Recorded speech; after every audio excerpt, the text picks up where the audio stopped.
देख रहे हैं सिटी इंडिया न्यूज़ चैनल हक की आवाज़। आज़ाद हिंद के पहले वज़ीर तालीम और कौमी रहनुमा मौलाना अबुल कलाम आज़ाद की आज 64वीं बरसी के मौके पर सिटी इंडिया न्यूज़ की खुसूसी पेशकश। मौलाना अबुल कलाम आज़ाद, जिनका असल नाम मुहियुद्दीन अहमद था, उनके वालिद मोहम्मद खैरुद्दीन उन्हें फ़ेरोज़ बख्त कहकर पुकारते थे। मौलाना 1888 ईस्वी में मक्का मुअज़्ज़मा में पैदा हुए। वालिदा का ताल्लुक़ मदीने से था। मौलाना अबुल कलाम आज़ाद की शख्सियत के इतने पहलू हैं कि उनको समेटना आसान नहीं, लेकिन उनकी शख्सियत को दो खानों में तकसीम किया जा सकता है, एक सियासी और दूसरा गैर सियासी। सियासी पहलू को देखें तो वो मुजाहिद आज़ादी थे, कांग्रेस के सदर थे, तहरीक खिलाफत के कायद थे। इनमें और पंडित जवाहरलाल नेहरू में बड़ी जहनी मुमावसलत थी। इन्हें 1923 में, जबकि वो महज 35 साल के थे, इंडियन नेशनल कांग्रेस का सदर बनाया गया। वो कांग्रेस के सबसे कम उम्र सदर थे। पंडित नेहरू उनकी राय की ऐसी कदर करते थे कि इसे इनहराफ करना उनके लिए मुश्किल होता। वो खिलाफत तहरीक के दौरान महात्मा गांधी के राब्ते में आए। वो उनके फ़लसफ़े अदम तशद्दुद, तहरीक अदम ताउन और स्वदेशी मसनूआत के फ़रोग़ के नज़रिए के एक मजबूत तरफदार थे। वह हिंदू मुस्लिम इत्तेहाद के अलमबरदार और तक़सीम मुल्क या क़याम पाकिस्तान के सख्त मुखालिफत थे। उन्होंने अपनी एक तकरीर में कहा था कि अगर आसमान से फरिश्ता उतर कर आए और कहे कि तुम हिंदू मुस्लिम इत्तेहाद से दस्तबरदार हो जाओ तो अभी आज़ादी मिल जाएगी, तो मैं कहूँगा कि मुझे ऐसी आज़ादी नहीं चाहिए। उन्होंने क़याम पाकिस्तान की मुखालिफत करते हुए जिन अंदेशों का इजहार किया था, वो आज हर्फ बहर्फ दुरुस्त साबित हो रहे हैं। उन्होंने दहली की जामिया मस्जिद के मीनारों की दुहाई देते हुए उसके सहन में पाकिस्तान जाने वाले मुसलमानों से वापस आने और अपनी सरज़मीन और यहाँ अपने असलाफ की विरासत को न छोड़ने की बार बार अपील की थी। मौलाना आज़ाद हिंदुस्तान के पहले वज़ीर तालीम थे। बहैसियत वज़ीर तालीम उन्होंने जो खिदमात अंजाम दी वो आब ज़र से लिखे जाने के काबिल हैं। उन्होंने पूरे मुल्क में स्कूलों और कॉलेजों का जाल बिछाया। उन्होंने पहली बार तालीम निस्वां और तालीम बालिग़ा का तसव्वुर पेश किया। उन्होंने तकनीकी तालीम के फ़रोग़ के लिए all India council for technical education का क़याम किया। सनअत और हिफ़त की तालीम को बढ़ावा देने के लिए उन्होंने कई इदारे बनाए। उन्होंने नौजवानों को आला तालीम फ़राहम के लिए Institute of Higher Secondary Kharagpur का क़याम किया। उन्होंने साइंसी उलूम को परवान चढ़ाने के लिए साइंसी तालीमी इदारे बनाए।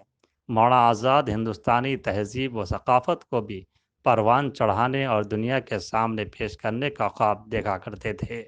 उसके लिए उन्होंने साहित्य अकेडमी और ललित कला अकेडमी जैसे बावक़ार इदारों की बुनियाद डाली। उन्होंने हिंदुस्तानी सक़ाफ़त को आलम अरब में रोशनास कराने के लिए मौलाना अब्दुल रज़्ज़ाक़ मलियाबादी की इदारत में सक़ाफ़त अल हिंद नामी अरबी मुजल्ले का इजरा किया। मौलाना आज़ाद की शख्सियत का इल्मी पहलू तो इतना रोशन और जली है कि बसीरत व बसारत से महरूम शख्स भी उसको महसूस किए बग़ैर नहीं रह सकता। मौलाना आज़ाद का दूसरा पहलू यह है कि मौलाना आज़ाद एक मुफस्सिर कुरान भी थे। उनके तर्जुमान अल कुरान से कौन वाकिफ़ नहीं। मौलाना आज़ाद का तर्जुमान अल कुरान तमाम तर्जुमों से बिल्कुल मुख्तलिफ है। मौलाना आज़ाद एक सहाफ़ी भी थे। उन्होंने 1903 में, जबकि वो सिर्फ़ 15 साल के थे, महाना लिसान-उस-सिद्क़ निकाला। उसकी ज़ुबान, उसका आहंग और उसकी आलिमाना मज़ामीन को पढ़कर लोगों ने उन्हें कोई बुज़ुर्ग और मुअम्मर सहाफ़ी समझा। यही वजह है कि जब उन्होंने मौलाना शुबली नौमानी से मुलाकात की और बताया कि वो अबुल कलाम आज़ाद हैं, तो उनको यकीन नहीं आया। उन्होंने उनको अबुल कलाम आज़ाद का बेटा समझा। इसी तरह मौलाना मोहम्मद सलीम पानीपती ने जब उन्हें देखा तो देखते रह गए। मौलाना हाली से जब उनके बारे में पहली मुलाकात में पूछा गया तो उन्होंने कहा कि अभी बहुत कम सिन है। इन्हें यह यकीन ही नहीं आ रहा था कि वही लिसान-उस-सिद्क़ के एडिटर अबुल कलाम आज़ाद हैं। इससे कब्ल महज 11 साल की उम्र में वह नए रंग आलम और अल-मिस्बाह नामी रिसाइल निकाल चुके थे। लेकिन उसके बावजूद जब उन्होंने अल हिलाल नामी अखबार निकालने का ख्वाब देखा तो उससे पहले उन्होंने कई बरसों तक मुतअद्दिद अखबारात व रसाइल में काम किया। جن میں ندوۃ العلماء کے جریدے الندوہ اور امرتسر کے اخبار وکیل قابل ذکر ہیں۔ جب 13 جولائی 1912 کو الہلال کا پہلا شمارہ نکالا تو علمی دنیا میں ایک ہنگامہ برپا ہو گیا۔ اس کی زبان و بیان اور مقالات کے معیار کو دیکھ کر دنیا دنگ رہ گئی۔ انگریزی حکومت بھی لرزہ بر اندام ہو گئی اور اس کی ضمانت ضبط کر لی۔ بہرحال مختلف مراحل سے گزرتے ہوئے وہ کئی سال تک نکلتا رہا۔ بعد میں اس کی جگہ پر انہوں نے البلاغ کے نام سے اخبار نکالا، لیکن پھر دوبارہ الہلال جاری ہوا۔ مولانا آزاد نے بے شمار تصنیفات چھوڑی ہیں، جن میں مذہبی نوعیت کی بھی ہیں اور سیاسی نوعیت کی بھی ہیں اور علمی و ادبی نوعیت کی بھی ہیں۔ انہوں نے تذکرہ کے نام سے اپنے خاندان کی جو تاریخ لکھی ہے وہ بے شمار خوبیوں سے مزین ہے۔ وہ جہاں تحریر کے بادشاہ تھے وہیں تقریر کے بھی تھے۔ وہ جب خطابت کے دریا بہاتے تو ایک عالم محو گوش ہو جاتا۔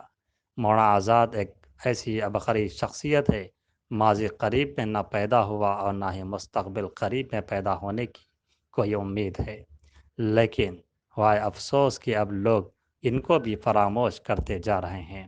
ہمارے سیاستدانوں کی زبان پر بڑی مشکل سے ان کا نام آتا ہے۔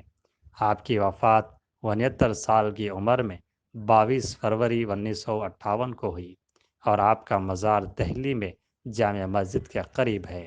مولانا آزاد کی آج 64ویں برسی کے موقع پر سٹی انڈیا نیوز انہیں خراج عقیدت پیش کرتا ہے۔